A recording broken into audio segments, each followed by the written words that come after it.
Psychosis is one of the most misunderstood mental health experiences. This is the topic of today's video. I'm Professor Shania Rathod, a psychiatrist in the United Kingdom. I post interesting videos on well-being weekly on my YouTube channel.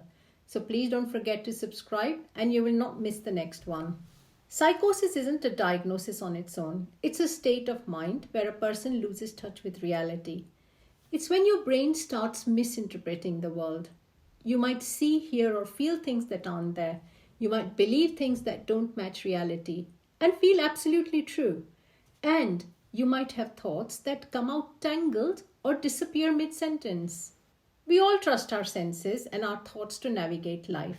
But in psychosis, those very tools become unreliable. That doesn't mean one is crazy or dangerous. It means that the individual's thoughts, senses, or beliefs become distorted and they may start to experience the world very differently from other people. To them, it feels completely real. But to others, their behavior may seem confusing or unusual at that time. Now let's break down what psychosis can look like.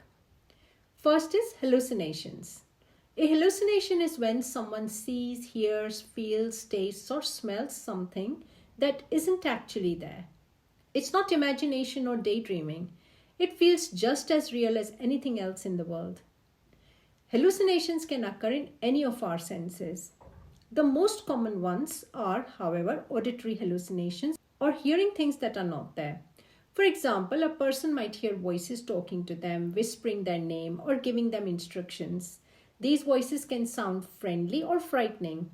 There could be one or multiple voices. They may talk to the person or about the person, or sometimes one just hears music or banging.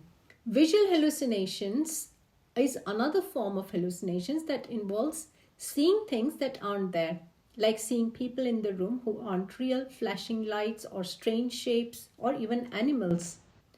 Tactile hallucinations are about touch. Someone might feel bugs crawling on their skin even though nothing is there.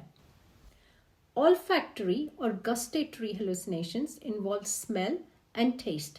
For example, smelling smoke when there's nothing burning or tasting chemicals in food. That's perfectly normal. These experiences can be deeply unsettling. Imagine your senses lying to you over and over. Second is delusions. Delusions are strong beliefs that don't match reality but feel completely true to the person experiencing them. They can occur as different types. Let me give you some examples. Paranoid delusions, where a person might believe they are being watched, followed, or plotted against, even if there's no evidence for that. They might think my phone is bugged. They are listening to everything I say. Another type of delusion is grandiose delusions, where a person may believe they have special powers or a unique destiny. For example, they might think, I've been chosen to save humanity. Somatic delusions involve the body. A person might believe something is wrong with their organs or that something is inside them. For example, I've seen patients say, there's a chip in my brain.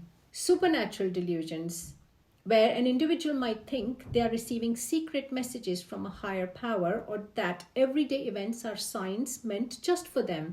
Of course, there are many other forms of delusions. These beliefs can cause real distress and may lead people to act in ways that don't make sense to others. And third is disorganized thinking. Psychosis can also affect how a person thinks and speaks. This is often called thought disorder.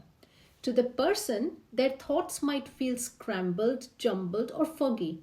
To others, it might sound like jumping from one topic to another with no clear connection, speaking in ways that don't make sense. Sometimes it can also be called word salad, losing their train of thought mid-sentence. As an example, someone might say, I was at the bus stop and the clouds, they're not real, you know. Like, how do you explain the number 7? Can you see where to the individual they are making links between different parts of the sentence, but it doesn't make sense to the listener? They are not deliberately trying to confuse others. They are just struggling with their thoughts to connect them, as in their brain the connections are being made, although they don't make sense. So, what causes psychosis? As I said earlier, psychosis is a symptom, not a diagnosis on its own. It can happen for many different reasons. Of course, there are many mental health conditions where psychosis is part of the illness, like schizophrenia, bipolar affective disorder, either during the manic or the depressive episode. Sometimes severe depression can be linked with psychotic features. Substance use is another common one. Drugs like cannabis, LSD, methamphetamine, or cocaine can trigger psychosis in some people, where it is called substance induced psychosis. Trauma or extreme stress is another reason. A major loss, accident, or traumatic event can sometimes lead to a brief psychotic episode. Extreme grief can also cause hallucinations. Lack of sleep. When an individual goes several days without sleep, it can also lead to hallucinations and confusion, especially when individuals are already vulnerable. There are many medical conditions and medications that cause psychosis.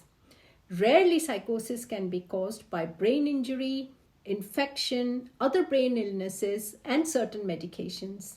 There are many other reasons as well, but these are the common ones. So people often ask me, can psychosis be treated? Yes, of course, psychosis is treatable, and we will talk about this in a future video. But remember, the earlier someone gets help, the better their chance of recovery. Psychosis can feel scary, not just to the person experiencing it, but also to their carers. But it doesn't mean someone is broken or lost. It just means they need help and support.